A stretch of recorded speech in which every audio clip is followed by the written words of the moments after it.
오늘도 샤프슈터 박문환 이사와 함께합니다. 오늘은 내년 주가는 완만하게 오를 것이다를 주제로 찾아왔습니다.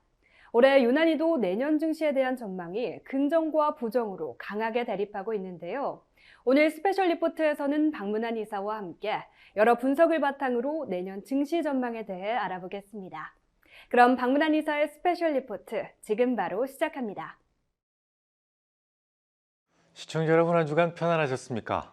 벌써 12월입니다. 내년 준비를 해야 되는데요. 여러 분석을 토대로 내년 증시를 좀 전망해 드리도록 하겠습니다. 우선 JP모건은 내년 증시를 우울하게 전망하고 있는데요. 두브라브코 라코스 부자스가 이끄는 전략팀은 이렇게 이야기를 했습니다. 연준이 통화 정책을 신속하게 완화하지 않는다면 내년의 증시가 불리한 거시적 여건을 만날 것이다라고 생각한다. 현재 지정학적 정치적 리스크가 큰 상황에서 주가는 너무 비싼데 반해 변동성은 오히려 역대 최저점에 가깝다. 현재 증시 밸류에이션이 너무 높은 수준이다. 특히 경기 사이클, 긴축적인 통화 정책, 지정학적 리스크를 고려하면 더욱 그렇다라고 말이죠. 이 팀이 추정한 2024년 S&P 500 기업들의 이익 전망률은 겨우 2~3%에 불과하고요. S&P 500 지수에 대한 내년 말 기준 목표가는 4,200포인트로 제시됐습니다. 그러니까 현재보다 대략 8% 정도 더 낮은 위치입니다. JP모건에서는 또한 리세션 시작 시점을 정확하게 예측하기는 어렵겠지만 여전히 내년에 리세션 리스크가 있는데 다양한 지역과 투자 스타일, 섹터에 아직 이 불확실성이 반영되지 않았다라고 주장했습니다. 조금 더 구체적으로 말씀드리자면 지정학적 리스크로는 현재 진행 중인 G2 패권 전쟁 등을 지목했습니다. 아무래도 공급망 충격 등으로 인해 물가 수준이 우리가 예상했던 것보다 더 오랜 시간 유지될 것이다. 높게 유지될 것이다. 이렇게 본 것 같습니다. 또한 중요한 두 개의 전쟁과 정책 변동성을 키울 수 있는 40여 개국의 선거 등이 거론되었고요. 자산 배분 전략에 대해서는 채권 대용 자산과 그리고 우량 자산에 대한 투자를 합리적 가격에서 확대해야 된다라고 조언했습니다. 유틸리티 섹터가 이런 조건에 맞는 소위 스위트 스팟이 될 것이다 라면서 적극 편입을 권유했는데요. 일반적으로 유틸리티 섹터는 경기 방어주에 속합니다. 주가가 좀 하락을 할 때 안정적이다라는 것이 적극 편입의 이유로 생각이 됩니다. 물론 반대 전망도 있었는데요. 런던의 야누스 핸더스 인베스터스의 알리 디바지 CEO는 현재 과도한 수준으로 쌓여있는 MMF에 주목했습니다. MMF에 쌓여있는 엄청난 현금 중 일부가 신중하게 선별된 위험 자산에 재배치될 가능성이 있다는 주장이에요. 실제로 가장 최근에 연준에서 나온 데이터에 의하면 머니마켓 펀드에 쌓인 현금이 2018년 이후로 대략 2배나 되어서 약 5조 9,200억 달러에 이르렀는데요. 몇십 년 만에 가장 높은 미국의 금리 때문이죠. 시장 참여자들은 위험이 거의 없는 5% 전후의 금리 유혹을 뿌리칠 수가 없었을 겁니다. 하지만 디바지 CEO는 이렇게 이야기합니다. 현재 차입 비용이 고점 근처이고 앞으로는 금리가 하락할 수 있기 때문에 현금 보유의 매력은 떨어질 것이며 수익 잠재력이 있는 위험 자산이 신중하게 선택되어 그곳으로 현금이 이동할 것이다 라고 말이죠. 그냥 쉽게 좀 해석해 드리자면 앞으로는 금리가 떨어질 거랍니다.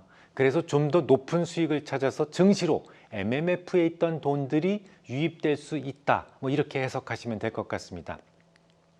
제 생각이요. 우선 디바지 CEO의 의견에 100% 동의하지는 않습니다. 일반적으로 채권 시장에 대한 투자자와 주식 시장에 대한 투자자는 거의 분리가 되어 있어요.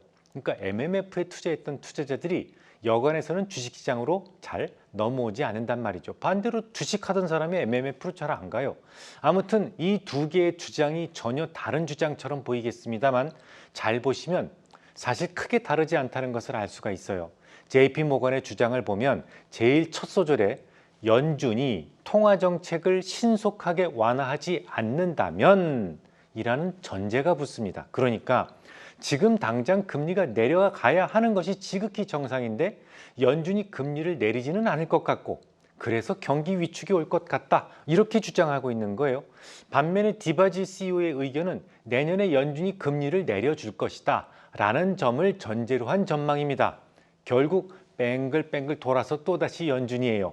연준이 내년에 금리를 내려주면 주가가 오른다는 말이고 그렇지 않으면 침체가 온다는 말로 귀결됩니다.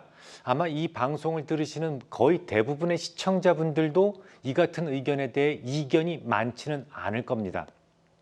그렇다면 내년 주가는 결국 연준에게 달려있단 말이 되는데요. 이와 관련해서 눈에 띄는 주장을 한 사람이 또 있습니다. 리틀 버핏이라는 닉으로 유명한 빌 에크먼인데요. 그는 장기금리가 상승하는 쪽에 베팅을 해서 10년물이 5%를 넘어서자마자 우린 다 청산했어요 라고 발표함으로써 세상을 크게 놀라게 했던 인물입니다. 적어도 금리의 흐름에 있어서는 꽤나 자신감이 높은 인물이라는 것이죠. 그의 주장은 간단합니다. 물가가 이 상태로 하락해서 3%를 하향한다고 할 경우 정책금리가 이 5.5%로 유지되어서는 안 된다는 거예요. 실질금리는 명목금리에서 인플레를 빼서 구하죠.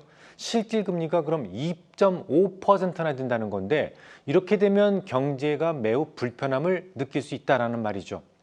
10월 CPI는 전년 동기 대비 3.24%였습니다. 근원은 3.68%였고요. 또한 지난 주말에 발표됐던 9월 PCE 물가지수는 전년 동기 대비 3.44%였고 근원은 4.03%였습니다. 근데 PCE 물가는 9월 지표죠. CPI는요. 10월의 물가입니다. 어쨌거나 이 두 지표를 보면 점점점 하락하고 있다는 것은 분명해 보입니다. 이런 기조라면 내년 1분기에 오면 물가가 3% 아래로 뚝 떨어질 수 있다라는 주장이고 그런 상황을 가정할 때 현재 5.5%의 금리는 너무 가혹하다라는 것이 빌 에크먼의 주장인 겁니다. 결국 물가예요. 물가가 3% 아래로 하락하면 연준이 금리를 내린다는 말이 되고 그럼 주가도 오른다는 말이 되겠습니다. 그렇다면 또 궁금해지죠. 이 물가가 과연 3% 아래로 하락할까요? 하락만 한다면 빌 에크먼의 주장이 100번 옳습니다. 하지만 제 생각은 좀 달라요.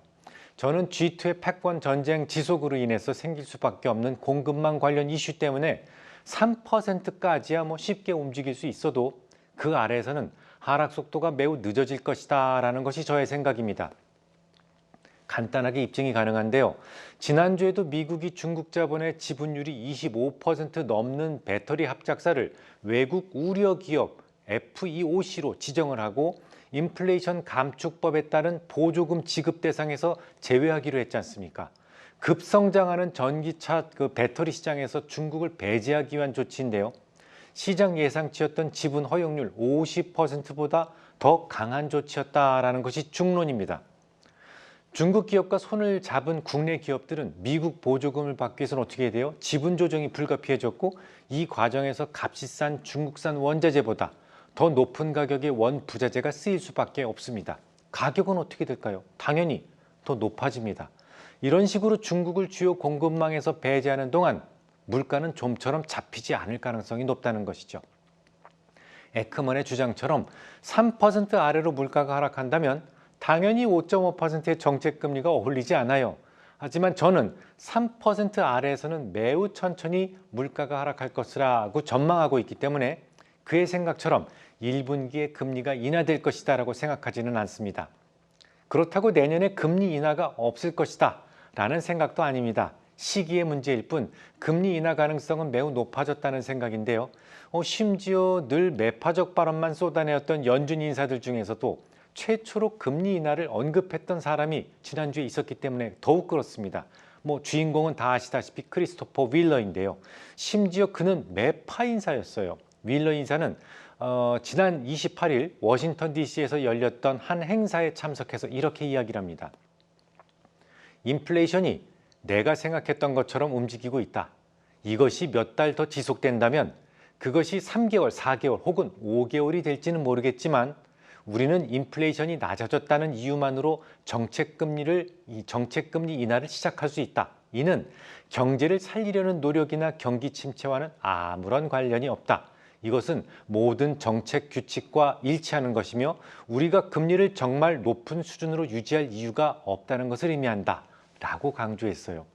윌러 이사의 발언은 경기 침체가 오지 않더라도 오로지 물가만 하락해 준다면 지금처럼 진행해 준다면 금리를 내릴 수 있다라는 것을 처음으로 언급한 겁니다. 그의 발언 직후 금융시장의 기준금리 인하 기대치는 크게 상승했어요. FFR 참가자들은 연준이 내년 5월 기준 금리 인하를 시작을 해서 연말까지 총 4차례 금리를 내릴 가능성을 가장 크게 반영하기 시작했습니다. 당연히 그날 이후 채권 금리는 큰 폭으로 하락했고요. 특히 그의 발언 직후에 2년 만기 미 국채 금리가 10년 만기 금리에 비해서 더 빠른 속도로 하락했기 때문에 최근 금리 인하 기대치에 가장 크게 기여했다고 볼 수가 있겠습니다. 윌러 이사는 최근 둔화 조짐을 보이고 있는 경제 활동을 감안한다면 연준의 정책이 여전히 높은 인플레이션을 낮출 수 있을 정도로 긴축된 상태다라고 평가했습니다. 이어서 이렇게 이야기를 했어요. 나는 경기를 둔화시켜 인플레이션을 다시 2%로 되돌릴 수 있도록 정책이 좋은 입지에 있다고 점점 더 확신하고 있다라고 말이죠. 물론 여전히 대다수의 연준 인사들은 매파적 발언을 쏟아내고 있습니다. 이를테면 미셸 보먼 연준 이사 같은 경우 오히려 금리를 한 차례 더 올릴 필요가 있다라고 판단했는데요. 이렇게 이야기를 했습니다. 우리가 인플레이션을 우리의 목표치인 2%로 시의적절히 내리기 위해서 정책을 충분히 제한적으로 유지하려면 금리를 인상할 필요가 있다는 게 경제에 대한 나의 기본적 전망이다 라고 말이죠. 토마스 바켄 리치먼드 연은 총재도 CNBC와의 인터뷰에서 이렇게 이야기합니다. 인플레이션이 다시 치솟을 경우 연준은 금리를 더 올릴 수 있는 선택권을 갖고 싶을 것이다. 금리에 대한 정답이나 오답이 있다고 생각하지 않는다. 인플레이션 둔화에 대한 나의 생각은 아직 회의적이며 향후 완고해질 것으로 본다 라고 주장했습니다. 근데 재미있는 건 말이죠. 이런 미셸 보먼 같은 매파적 발언에는 꿈쩍도 하지 않았던 증시가 이 비둘기적 발언에는 적극적으로 반응했다라는 점이었어요. 뭐 어쨌거나 누가 무슨 말을 했던 하나도 중요하지 않습니다. 일단 연준 내에서 금리 인하에 대한 가능성이 처음으로 언급됐다라는 점, 그것도 매파로 분류되어 있던 인사 입으로부터 거론되었다는 점에서 시장 금리는 지금까지 계속 하강하고 있다라는 점입니다. 중간 결론을 좀 말씀드리자면 지금까지 월가의 전망과 더불어 연준 인사들의 발언을 토대로 추정해 볼 때 시장에서 반영되어 있는 내년 금리 인하 가능성은 다소 과도하게 평가되어 있다는 생각입니다. 빌 에크먼의 생각보다는 천천히 물가가 하락할 것으로 보이며 금리 인하 속도 또한 시장에서 생각하는 것보다는 좀 더 천천히 하강할 가능성이 높다고 생각합니다. 자, 그렇다면 내년 주가를 다소 암울하게 전망하고 있는 JP모건의 생각이 맞을까요? 뭐 그것도 아닌 것 같아요. 우선 우리 증시에는 미국의 금리 문제 말고도 긍정적인 부분이 하나 더 있습니다. 바로 반도체 시황의 회복이죠. 실제로 최근 발표된 수출 동향을 보면 지금까지 소외되었던 우리나라 증시가 좀 더 유리해질 가능성이 높아지고 있다라는 생각이 척 드는데요. 미 증시는 연간 고점을 이미 넘어섰잖아요. 독일은 아예 역사적 신고가를 다시 쓰고 있습니다. 하지만 우리나라 증시는요. 정말 못난이 모습을 보여주고 있죠. 상대적으로 부진한 모습을 보이고 있는데 왜 그럴까요? 장기적으로 본다면 중국의 부진이 이유가 되겠습니다만 단기적으로 본다면 우리네 제1 수출 품목인 반도체의 부진도 큰 이유가 됩니다. 그런데 이번에 발표된 수출 동향에서는 반도체 수출이 무려 16개월 만에 반등했지 않습니까? 반도체는 우리나라 전체 수출에서 17%를 차지하는 최대 수출 품목입니다. 이것만 좀 부활해 준다고 하더라도 우리나라 증시가 더는 타 증시 대비 못난이 모습을 보이지 않을 수도 있어요. 실제로 글로벌 시장에서 반도체 가격은 긴 하락세를 접고 상승세로 접어들기 시작했습니다. D램 고정가는 올해 8월 1.3달러까지 떨어졌다가 10월 들어 1.5달러, 11월에 이르면서 1.55달러까지 상승세를 보이고 있죠.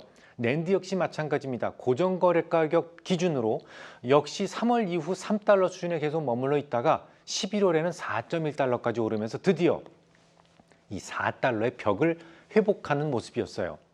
중국 시장도 중요한데요. 최대 수출 시장인 중국 수출은 11월 들어서 114억 달러, 올해 최대치를 기록하면서 대중국 수출은 4개월 연속 100억 달러 이상의 실적을 이어가고 있거든요. 올해 3월 전년 동기 대비 마이너스 33%까지 줄어들면서 저점을 찍은 이후에 회복세를 이어가고 있는 모습입니다. 이처럼 중국 시장의 회복과 글로벌 반도체 경기의 회복에 따라서 11월 전체 반도체 수출은 95억 2천만 달러로 전년 동기 대비 12.9%나 증가했습니다. 이에 대해서 산업통상자원부는 이렇게 이야기를 했어요. 10월 이후 고정 가격이 상승 중인 메모리 반도체가 11월 수출 실적 개선을 견인했다. 스마트폰 신제품과 인공지능 서버용 고부가 제품 수요 확대 등에 따라 수급 여건의 개선이 기대되는 가운데 향후 수출 개선 흐름이 이어질 것으로 전망된다라고 말이죠. 그런데 말이죠. 이게 다가 아니에요. 내년부터는 AI가 한층 더 우리 생활 속으로 파고들 전망인데요. 이른바 온 디바이스 AI입니다. 무슨 얘기냐면 AI가 서버 거치지 않고 우리의 휴대폰이나 컴퓨터에서 그대로 실행될 전망이라는 얘기입니다. 2026년 PC 출하량의 60%, 모바일 출하량의 32%가 LLM 추론을 위한 NPU가 장착될 전망입니다. 이를 위해서는 더 많은 메모리가 추가되어야만 하죠. 자, 이미 조짐이 보이기 시작했죠. 우리네 반도체 수출 중에서 모바일 D램이 차지하는 비중은 대략 21% 수준입니다. 모바일 D램의 10월 반도체 수출 성장 기여도는 4.5%포인트에 달했어요. 작년 4월 이후 첫 플러스를 보인 것은 물론이고 아주 빠른 증가 속도를 보이기 시작했다는 점을 통해서 우리는 앞서 말씀드렸던 여러 가지 이 제안에 대해서 증명이 가능합니다. 아마도 내년에는 좀 더 많은 메모리가 팔릴 것 같습니다. 결론을 말씀드리죠. 올해는 유난히도 내년 증시에 대한 긍정론과 부정론이 강하게 대립하고 있습니다. 내년 시장을 긍정적으로 보시는 분들의 대부분은 어쨌든 내년 금리가 낮아질 것이다 라는 전제를 하고 있었고, 부정적으로 보시는 분들은 연준이 금리를 내려주지 않을 것이고 그로 인해 경기 침체가 오게 될 것이다 라고 주장합니다. 제 생각은 딱 중간입니다. 우선 물가에 대한 전망이 살짝 부정적인데요. 미중 간 패권 다툼이 내년에도 지속되면서 이 3% 아래에서는 물가의 하락 속도가 매우 완만해질 것이다 라는 생각을 하고 있습니다. 그래서 최초 금리 인하는 상반기가 아닌 하반기 전후가 될 것이다 라는 생각이고, 주가 역시 그 분위기에 맞춰서 조금은 더디게 상승할 가능성이 높다는 판단입니다. 다만 우리나라의 경우 반도체 수출 동향이 매우 중요한데요. 온 디바이스 AI 채용으로 인해 더 많은 D램이 장착될 것이라는 생각을 하고 있습니다. 내년 우리나라 증시는 글로벌 시장 대비 심하게 처지는 모습을 보였던 올해보다는 좀 더 적극적으로 따라붙는 모습을 기대하고 있습니다. 오늘 준비된 강의는 여기까지입니다. 오늘 박문환 이사는 내년 주가는 완만하게 오를 것이라고 이야기했습니다. 박문환 이사는 현재 이어지고 있는 미중 간 패권 다툼이 내년에도 지속되면서 공급망 관련 이슈로 인해 물가가 3%까지는 쉽게 움직일 수 있을 것이라 내다봤습니다. 하지만 3% 아래로 내려가면 물가가 매우 느리게 하락할 것이라며 1분기에는 금리 인하가 어려울 것이라 전망했습니다. 그래서 최초 금리 인하는 상반기보다는 하반기 전후가 될 것이라고 판단하면서 결론적으로 내년 주가도 금리 인하에 발맞춰 완만하게 오를 것이라 내다봤습니다. 국내 증시에서는 중요한 부분이 하나 더 있는데요. 바로 반도체 시황의 회복입니다. 박문환 이사는 내년에는 스마트폰 신제품과 AI 서버용 고부가 제품 및 온디바이스 AI 수요 확대로 인해 반도체 수출 동향이 개선될 것이라 전망하면서 부진했던 우리나라 증시가 내년에는 조금 더 적극적인 모습을 보일 것이라 기대했습니다. 더 많은 정보가 궁금하신 분들은 포털 사이트에 샤프슈터 박문환 또는 박문환 주식이라고 검색하시면 확인할 수 있습니다. 오늘 강의가 여러분의 투자에 도움이 되길 바라면서 저희는 다음 시간에 더 유익한 강의로 찾아뵙겠습니다. 시청해주신 여러분 고맙습니다.